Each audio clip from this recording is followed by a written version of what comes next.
jingle bell, oh, jingle bell,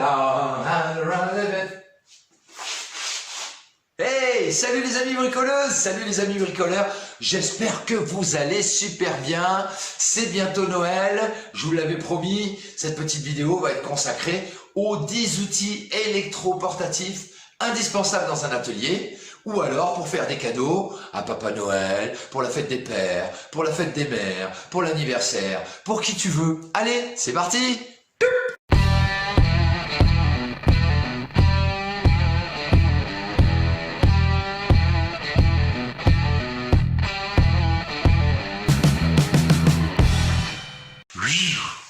Alors, le numéro 10, j'ai choisi le compresseur d'air. Celui-ci, c'est un 100 litres. Je pense que c'est le minimum qu'il faut prendre.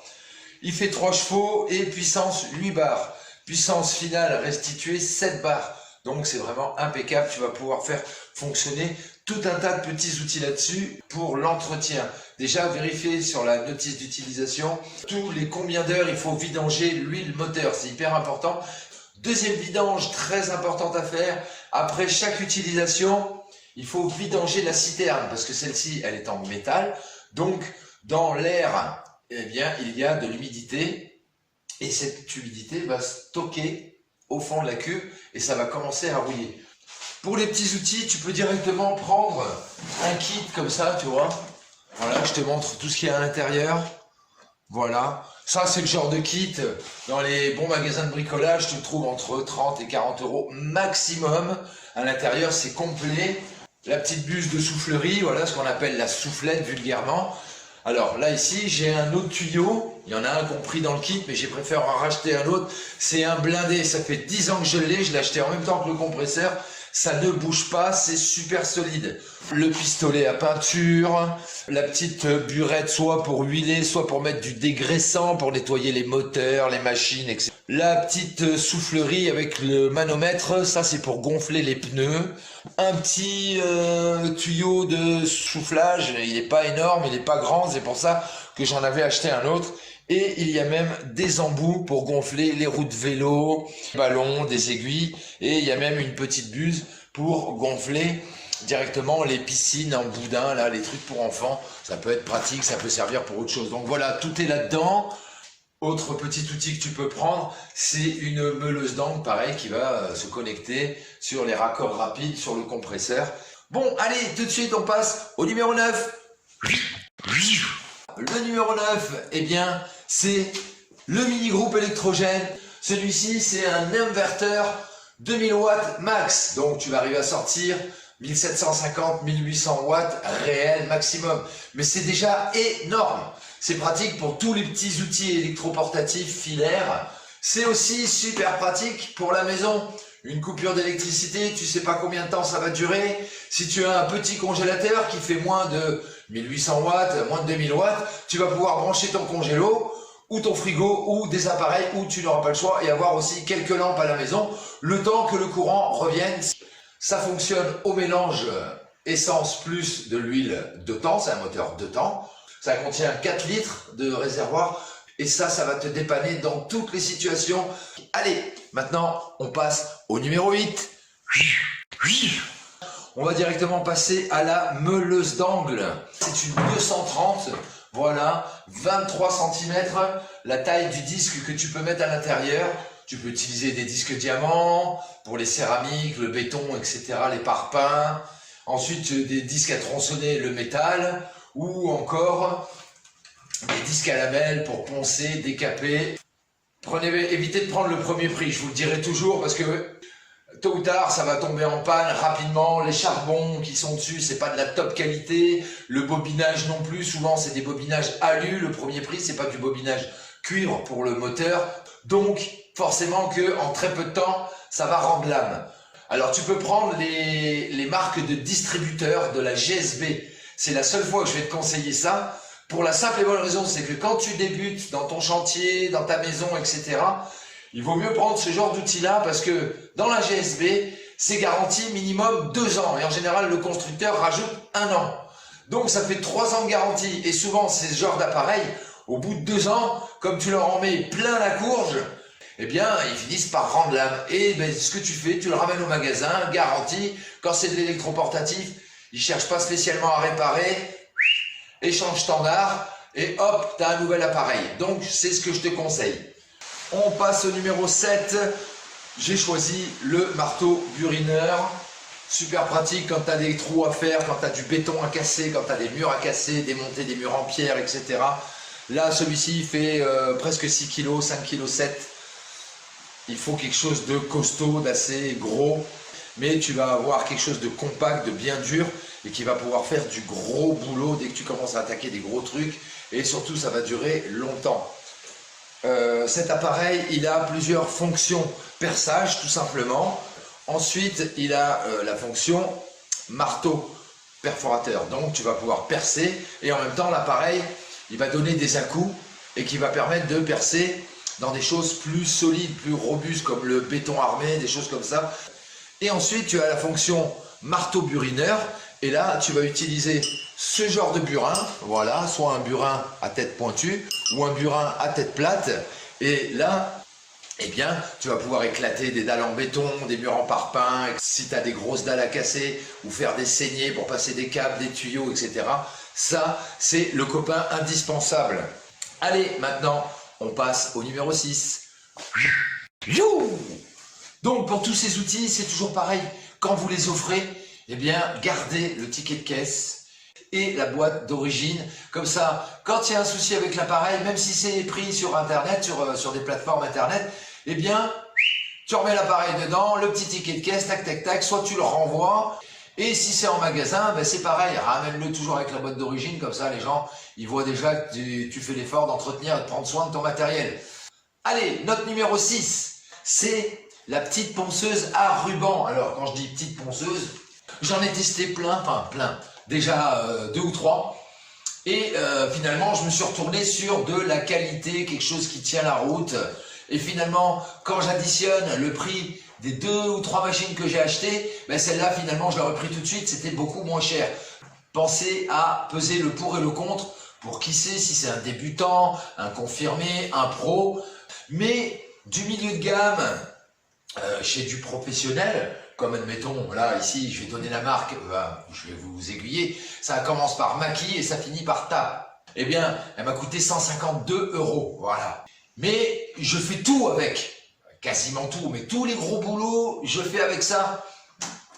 Et là, ici, à l'intérieur de cette machine, pour entraîner mon ruban, ici, là, c'est une chaîne, voilà. Donc, avant que ça déraille, avant que la chaîne, elle casse, ça peut pas arriver.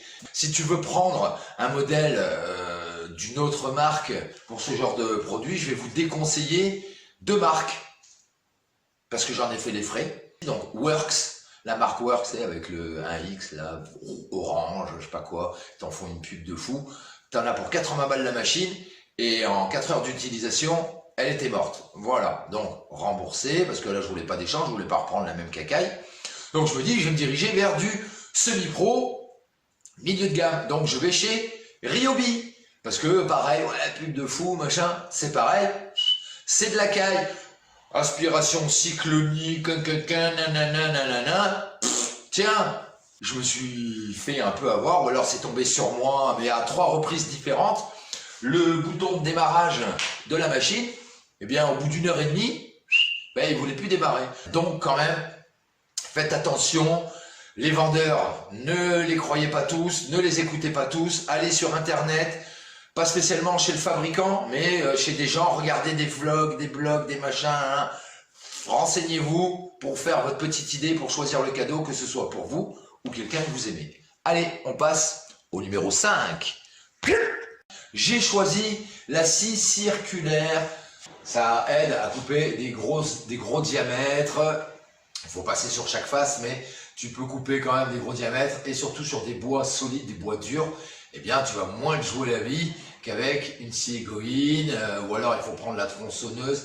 Donc celle-ci, une 40aine d'euros pour commencer, c'est très bien.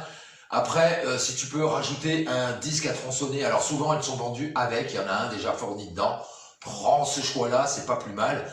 Alors, bien souvent, c'est des disques pour tronçonner le bois, qui contient uniquement que du bois. Après, tu as ce genre de disque, comme celui-ci. Celui-ci, il est multimatière, c'est-à-dire que tu vas pouvoir couper de la tôle ondulée, de la tôle de bardage.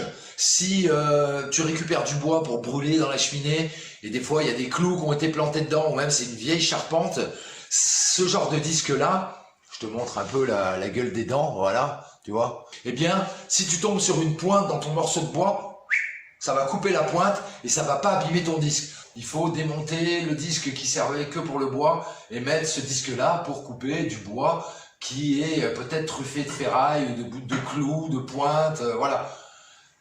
Alors là, je l'ai carbonisé parce que justement, je coupais du bois un peu tout venant. Il y avait quand même des grosses dimensions, des grosses sections, des gros diamètres. Et c'est pas fait pour le gros diamètre. Donc à force, ça va carboniser le disque. Allez, maintenant on passe au top 4 des indispensables dans un atelier ou pour offrir à un bricoleur. C'est parti! Wouhou! Pour le numéro 4, j'ai choisi la ponceuse excentrique. Beaucoup moins lourde qu'une ponceuse à bande et surtout ça va être efficace si tu as besoin de travailler à la verticale. Elle est beaucoup plus légère, elle fait 1 kg, à peine 1 kg. Et du coup, tu vas être moins fatigué et puis tu risques de faire moins de bêtises parce que les ponceuses à ruban, quand on commence à les porter, si on appuie trop ou si on prend pas le bon angle, c'est là qu'on attaque à des endroits où on ne voulait pas que ça soit poncé. Mais donc là, je t'ai pas mis la cartouche filtrante au bout parce que moi, je la branche sur un aspiro quand je fais du travail avec. Alors, il faut acheter des disques avec cette marque-là. Évitez le premier prix. C'est rare quand c'est des disques qui accrochent mal. C'est surtout le grip qui est de très mauvaise qualité ici, le velcro. Et du coup, les disques accrochent au début et après, le disque se fait la cerise. Donc, comptez entre 60 et 80 € pour commencer à avoir de la qualité dans les ponceuses excentriques. Allez, maintenant, on passe au numéro 3. Ouh là là! Pour le numéro 3, j'ai choisi ma petite meuleuse d'angle. Alors là, c'est une petite en 125. T'as aussi, dans la 125, tu peux mettre des disques 115. Voilà. Donc, je vais pas te donner la marque, ça commence par mètre. Mais en général, on s'en sert pour couper de la ferraille, pour couper de la faïence, des petites pièces en béton, en parpaing, machin et tout. Donc, prenez quand même un petit peu de qualité. Il faut compter, celle-là, j'ai payé 80 €. Voilà. Mais tu l'achètes pas tous les jours après aussi. Une fois que tu l'as, tu l'as. Et là, ça fait 5 ans que je l'ai. Je suis pas emmerdé. Et j'ai coupé des épaisseurs de ferraille avec. Maintenant, je fais aussi toute ma faïence pour le bâtiment, la maison et tout. Et je suis tranquille. Si c'est en mallette, tu peux avoir un disque dedans à tronçonner ou 2-3 disques à tronçonner. Après, bien évidemment, il y a la petite poignée que tu visses sur les deux côtés pour droitier ou pour gaucher. Allez, tout de suite, on passe au numéro 2. Mon numéro 2, c'est la scie sauteuse. Alors, je trouve ça hyper pratique, hyper utile. Ça passe partout, c'est léger. Maintenant, on a des modèles avec la petite lumière qui va bien. Celle-là, elle a la vitesse qui est réglable, voilà. Et je l'ai payée très pas cher. Et moi, ça me va très bien pour ce que j'en ai à faire. Et moi, ça fait 3 ans que je l'ai. Et franchement, j'en coupe. Hein. Même mes plans de travail qui faisaient 48 d'épaisseur, j'ai fait mes finitions avec ça. J'ai fait des endroits avec ça, plutôt qu'à la scie circulaire. Donc, après, c'est aussi suivant la lame que tu vas mettre dessus. Donc voilà, tu vois, là, c'est une lame. Celle-là, elle mange du bois, elle mange bien. Après, c'est pareil, tu peux offrir un petit kit de 5-6 lames pour le métal, pour le bois, avec des petites dents, des grosses dents, pour enlever beaucoup de matière, peu de matière. Ça sera à toi de choisir. Mais je pense que j'ai choisi ça en numéro 2 parce que c'est vraiment indispensable dans un petit atelier chez monsieur et madame tout le monde. Une petite scie sauteuse en plus. Tu peux tourner, tu peux faire des ronds, des arrondis. Bon, allez, maintenant, on passe au numéro 1. Et le voilà, le numéro 1. C'est la visseuse dévisseuse. Alors, les petits conseils. Prends un modèle puissant. Une batterie minimum au lithium et au minimum 18 volts. Fourni avec, eh bien, tu as le chargeur pour la batterie et tu as une deuxième batterie, pareil, au lithium, 18 volts. Voilà, comme c'est écrit dessus. Alors, tu peux aussi faire plaisir un tout petit peu plus et à part rajouter un petit coffret d'embout comme ceci. Alors là, c'est pareil. Hein. Le set, là, tu vois, il y a 21 pièces et ça suffit largement. Mais là, tu vas retrouver justement le fameux petit porte-embout, voilà, qui se connecte sur la visseuse. Et puis, ben, tu vois, tu as donc ben là en haut tous les plats différents. Après, tous les cruciformes. Donc là, il y en a 2 rangées. Parce que suivant les vis, eh bien, la profondeur des échancrures n'est pas la même, le diamètre n'est pas le même. Donc, il ne faut pas croire que avec un embout, tu vas arriver à tout visser, tout dévisser. Ce n'est pas vrai. Et ensuite, là ici, j'ai les torses. Voilà, et là, les 6 pans. Ça te fait déjà un petit lot de départ. Ça fait 5 ans que je l'ai. Et franchement, eh ben, j'en suis pas déçu. Et j'arrive à envoyer des vis de 100 et des gros diamètres, des gros trucs. Je fais mes mélanges de colle à carrelage, etc. Même avec un brasseur. Mais voilà, tu peux faire quand même des super gros trucs. Voilà les petits amours, merci beaucoup d'avoir regardé cette vidéo. Ben ça y est, c'est fini. L'année également est finie, donc c'est la dernière de cette année.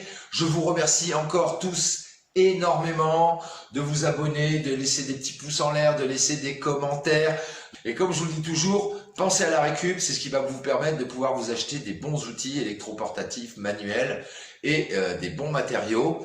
Plus tu fais de récup, moins d'argent tu sors de tes poches et plus de cadeaux tu vas pouvoir faire à tes proches, à tes amis, à tes camarades, à ta famille, à ceux que tu aimes.